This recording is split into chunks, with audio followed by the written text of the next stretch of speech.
ये बच्चों, घर से पढ़ो कार्यक्रम के तहत हमने पिछली कक्षा में हमें संसद का क्यों चाहिए उसके बारे में हमने पढ़ा। और उसमें संसद में जो हमारे लोकसभा विधानसभा है, लोकसभा का कैसे गठन होता है, उसको कौन संभालता है, उसके बारे में पढ़ा। अब हम पढ़ेंगे कि भारत का प्रधानमंत्री लोकसभा में सत्ताधारी दल का मुखिया होता है। कौन होता है? मुख्यधारी प्रधानमंत्री होता है। प्रधानमंत्री अपने दल के सांसदों में मंत्रियों का चुनाव करता है और प्रधानमंत्री के साथ मिलकर फैसले को लागू करते हैं। ये मंत्री स्वास्थ्य, शिक्षा और वित्त इत्यादि विभाग सरकारी कार्यों का जिम्मा संभालते हैं।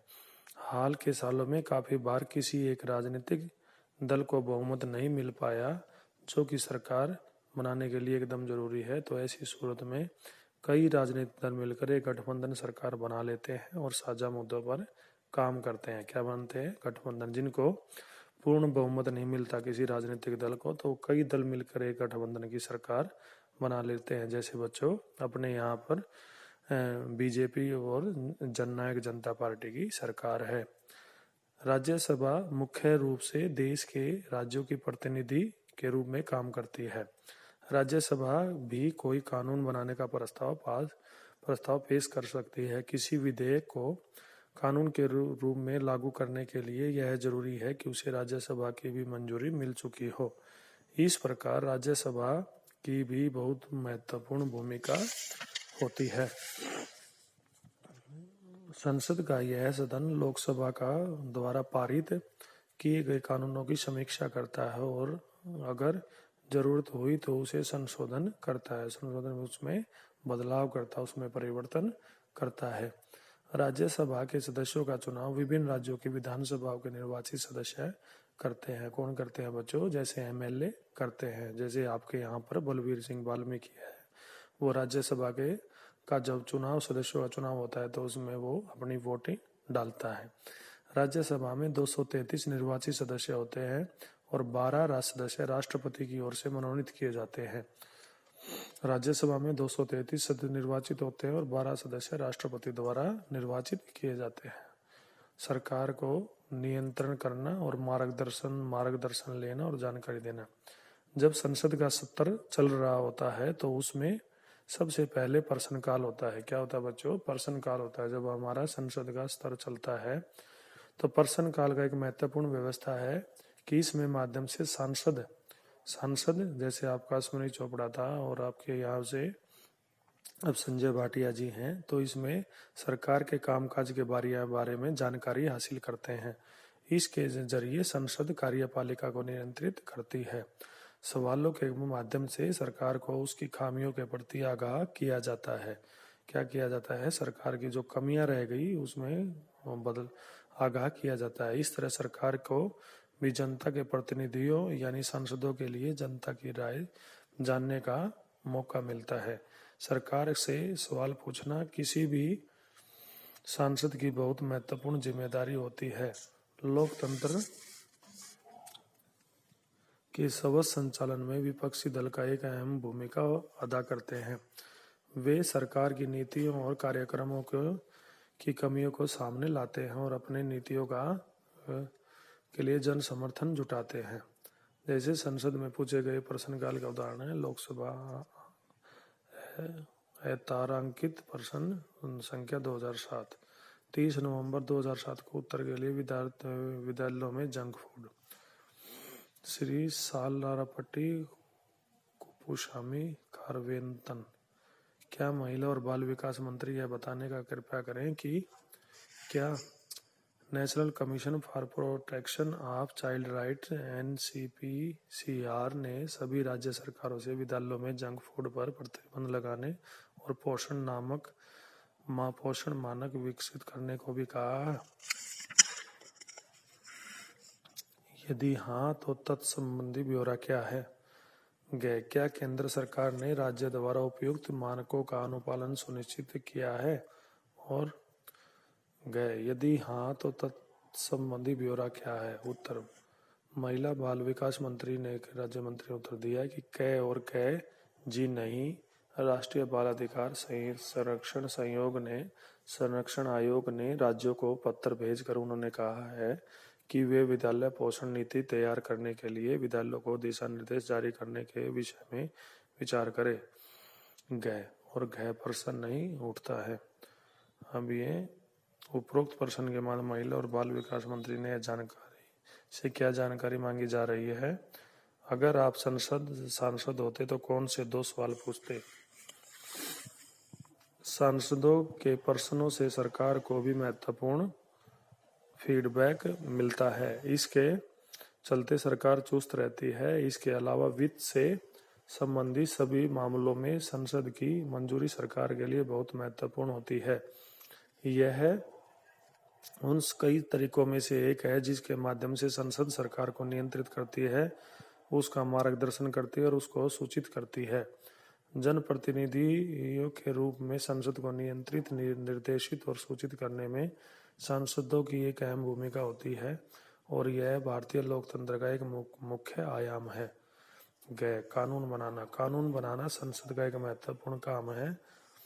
उसके बारे में हम अगले अध्याय में पढ़ेंगे। संसद में कौन लोग होते हैं? संसद में विभिन्न पृष्ठभूमि वाले लोगों की संख्या बढ़ती जा रही है। उदाहरण के लिए अब ग्रामीण पृष्ठभूमि वाले सदस्यों की संख्या पहले से ज्यादा है। बहुत सारे क्षेत्रीय दलों के सदस्य भी आगे बढ़ गए हैं। जिन समूह और तबकों का अब तक संसद में कोई प्रतिनिधित्व नहीं था, वे अब चुनाव जीतकर आने लगे हैं।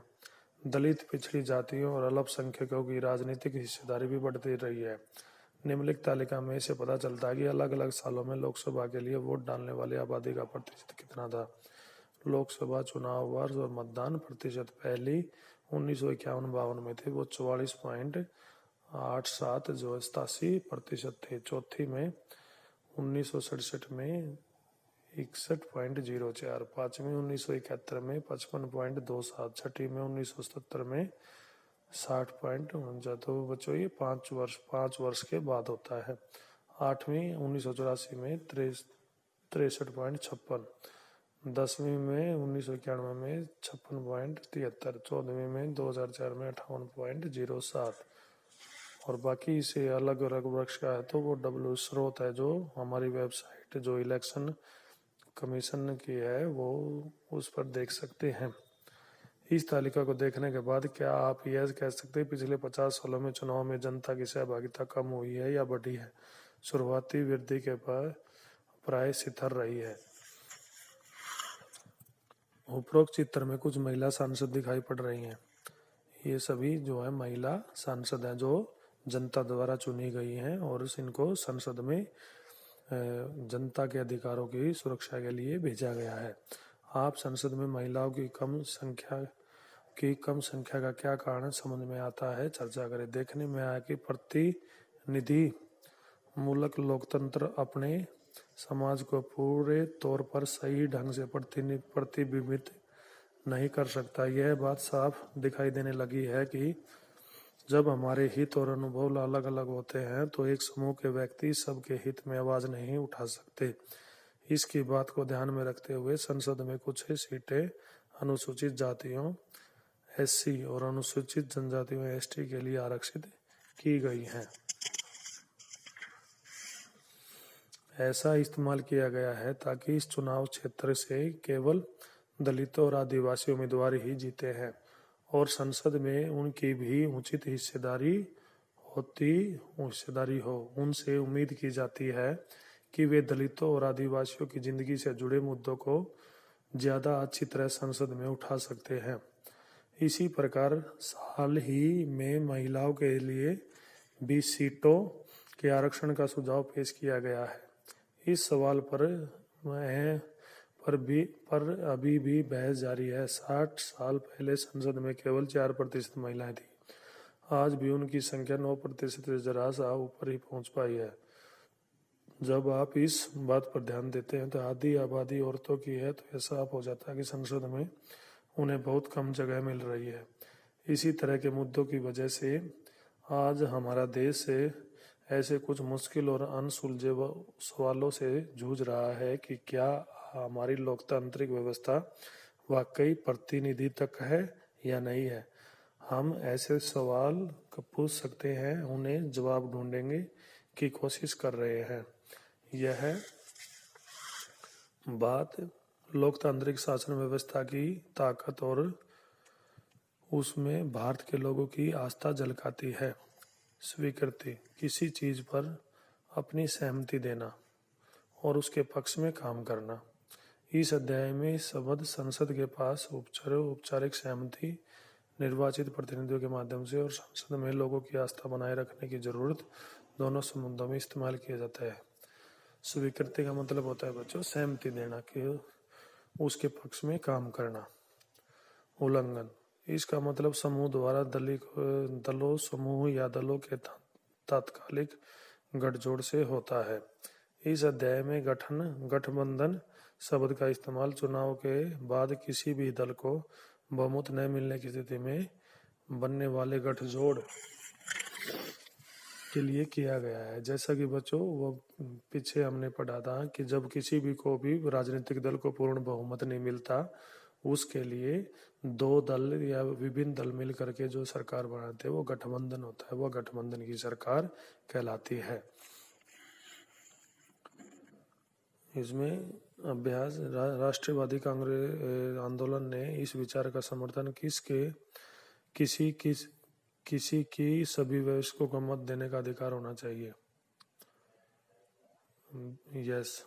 नंबर 2, बगल में 2004 के संसदीय चुनाव का क्षेत्र नक्शा दिया गया है। इस नक्शे में अपने राज्य के चुनाव क्षेत्र को पहचानने का प्रयास करें। आप क्या नाम है, राज्य के संसद में कितने सांसद, क्या आपके राज्य से सांसद में कितने सांसद होते हैं, कुछ निर्वाचन क्षेत्र को हरे और कुछ नीले रंग में क्यों दर्शाएं। देखो बच्चों, अब चुनाव क्षेत्र नक्शा हमारे जैसे हरियाणा दिया गया है, उसमें आपके राज्य में हरियाणा है तो सांसद का क्या नाम है आपके यहाँ का, संजय भाटिया। और कितने सांसद जाते हैं राज्य से, हरियाणा से 10 सांसद जाते हैं।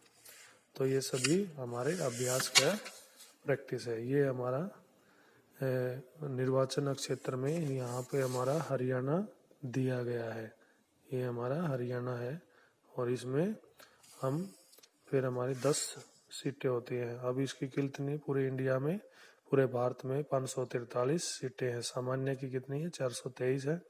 अनुसूचित की है 79 और अनुसूचित जनजाति की है 41।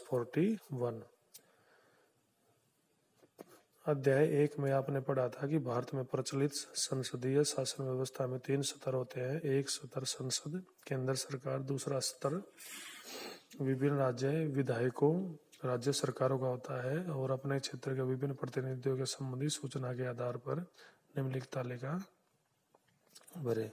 कौन सा सबसे राजनीतिक दल अभी सत्ता में है।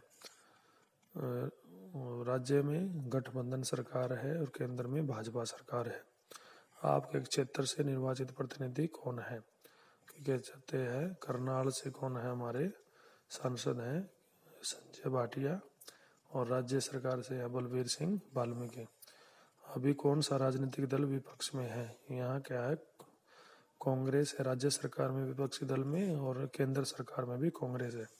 पिछले चुनाव कब हुए थे, पिछले चुनाव हमारे 2019 में हुए थे राज्य सरकार के, और अगले चुनाव कब होंगे, 2024 में होंगे।